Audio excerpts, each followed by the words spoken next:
Here's the thing, Calvino's invocation of the desert was more for the metaphor, but I think it's worth examining in the context of Dubai. Cities in the desert have evolved by receiving their form from the desert. It was no different with Dubai in its earliest years. The harsh climate and the arid landscape forced the city to cultivate its interiors. However, even if the orientation was inwards, it was a response to the outdoors. With the advent of technology and explosion of wealth, Dubai has now created entire worlds within four walls. In Dubai, it is entirely plausible that a waterfall with plunging human figures should exist inside one of its grandest malls, the Dubai Mall. After a delicious lunch with our Uncle Sriram at an Indian restaurant named Rang within the mall, and some tea at a place named TWG, we hit Waterworld. Yes, an entire aquarium within the mall. Dubai Aquarium opened with an underwater tunnel that has sharks and rays swimming around. If this isn't surreal inside a mall, we caught sight of a person diving with fish all around him.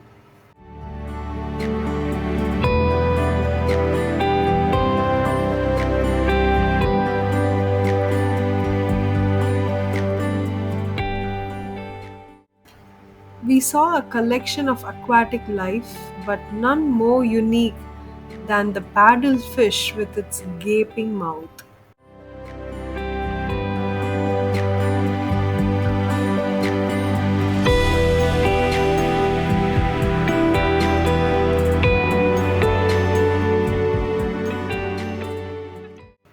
Jellyfish were a trippy experience, but they were forgotten the moment we caught sight of the Gentoo penguins.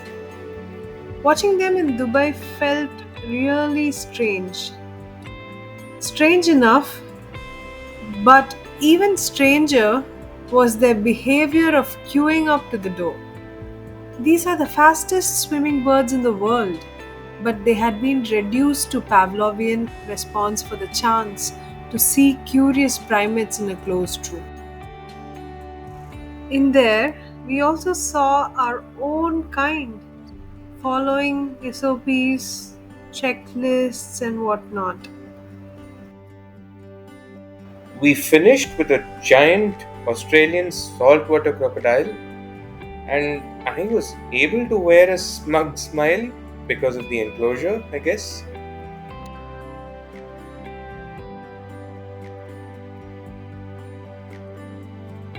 Later in our trip, on the way to an entirely different ecosystem, we unlocked a thrilling first, a Tesla ride.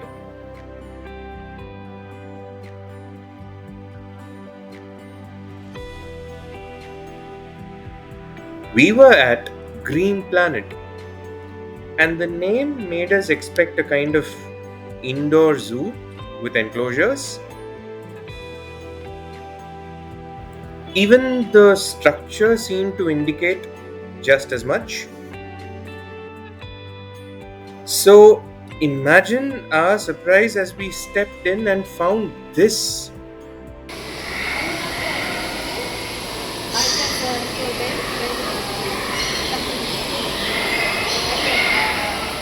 We actually needed a few seconds just to process the fact that the token in front of us was real, or anything else for that matter was real.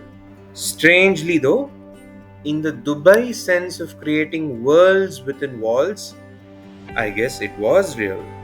The enclosure consisted of a giant tropical rainforest tree with exotic tropical birds and animals made to inhabit the space.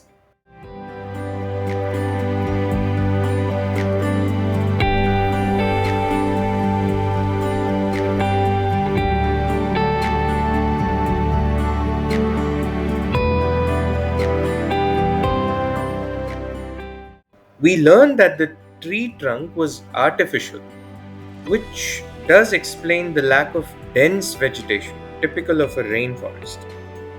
This probably makes it easier for the staff to run and monitor the space. We saw species from around the world and wondered how they coexisted given that many of them had never seen each other before.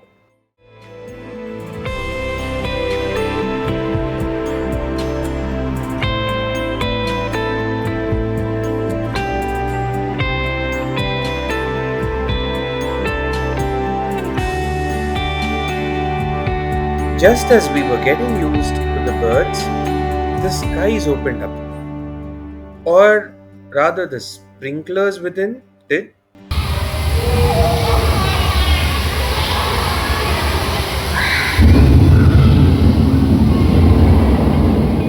causing quite a flutter.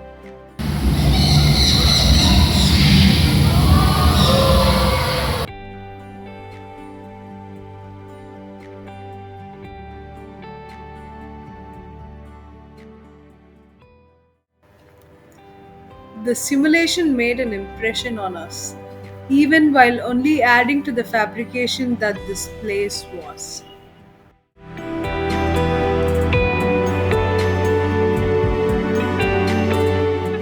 And then we came across an employee with his hand stuck inside a Burmese python. Oh, that's pretty. So mutated rats or mice. And we just kept running into more exotic species.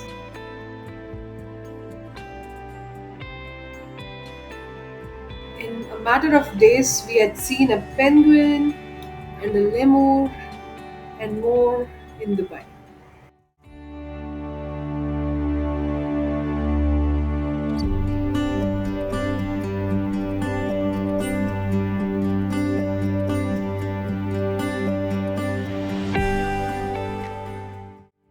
The shared space made every moment interesting.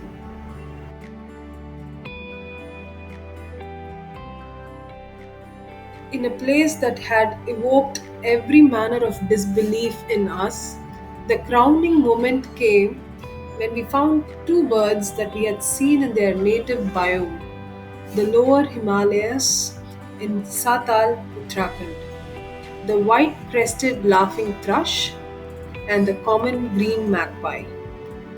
We came out of the green planet with mixed feelings. We had been awestruck in part, but also largely dismayed.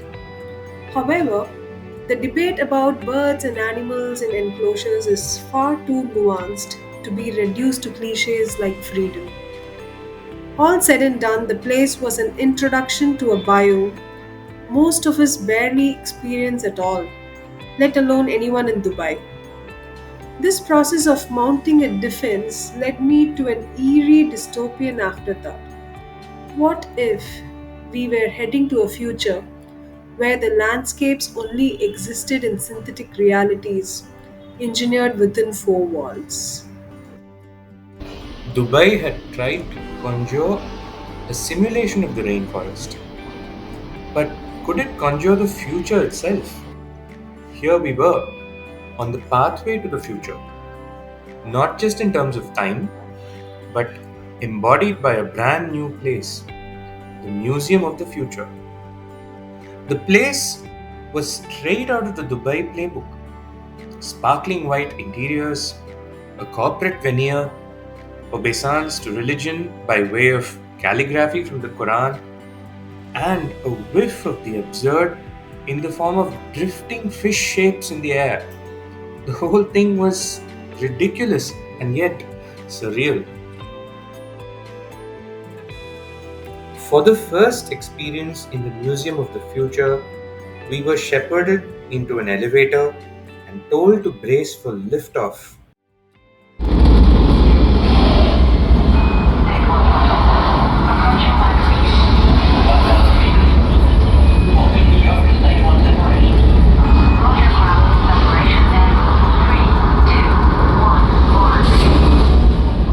The lights had been dimmed and we were witnessing animation to scale on the windows. Simulation City had done it yet again.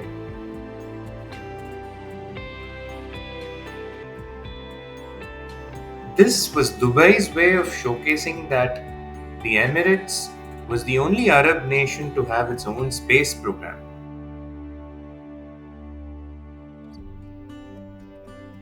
The experience eventually had led us only as far as the fifth floor. We also met virtual Emirati Aya, who was the guide for the experience. Of Earth. Let's get to know the neighborhood. Follow me.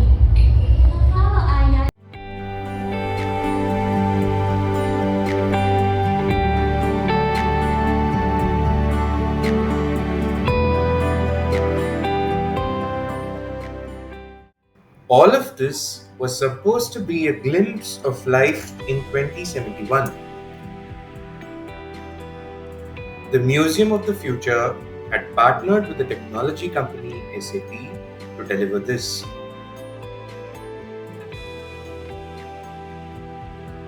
The next simulation was some sort of global seed bank with illuminated miniatures of life in suspended canisters. Overall, there was an abiding sense of, well, what was that bit that we just saw with the space artifacts and whatnot? And what on earth is this now? Jean Baudrillard's reflection comes to mind. The simulation is no longer that of a territory, a referential being, or a substance. It is the generation by models of a real, without origin or reality. And yet, in what was becoming a signature of the city, this worked for me for what it was: a manipulation of surfaces, visual engagement as the means and the end. Sharon, though, had her reservations. And so we moved from one two-dimensional screen to another. For if there was an optical engagement that triumphed all others in the technological age, it was the digital screen.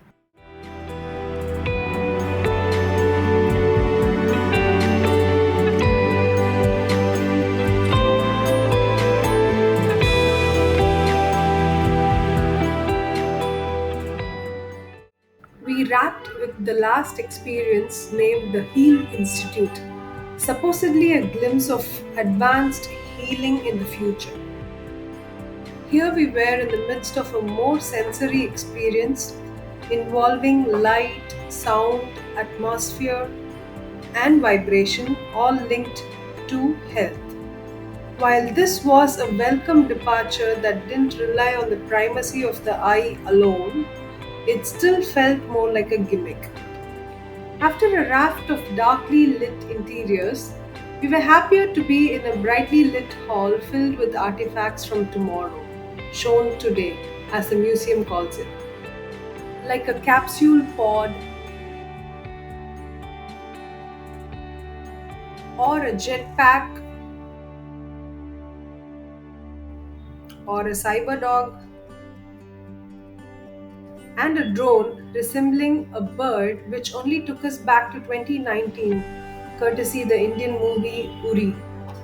The highlight here was an interaction with a humanoid robot called Ameca, created by a British firm, Engineered Arts, and lent to the museum. Ameca's acquisition of visual information through her eye movements were fascinating to watch.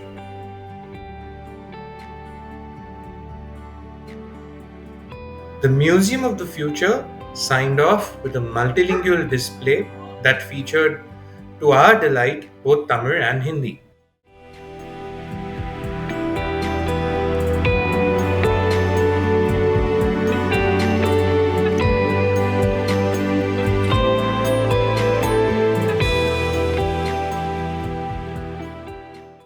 We signed off with a view offered by the museum from its superstructure that is designed to look like an eye.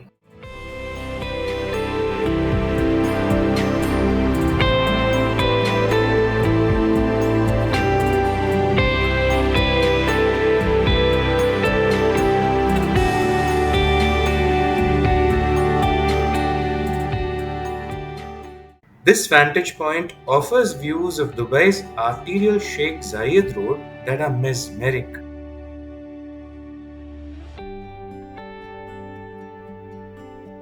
In the end, after all the worlds within walls, the world outside had won by holding greater allure for us.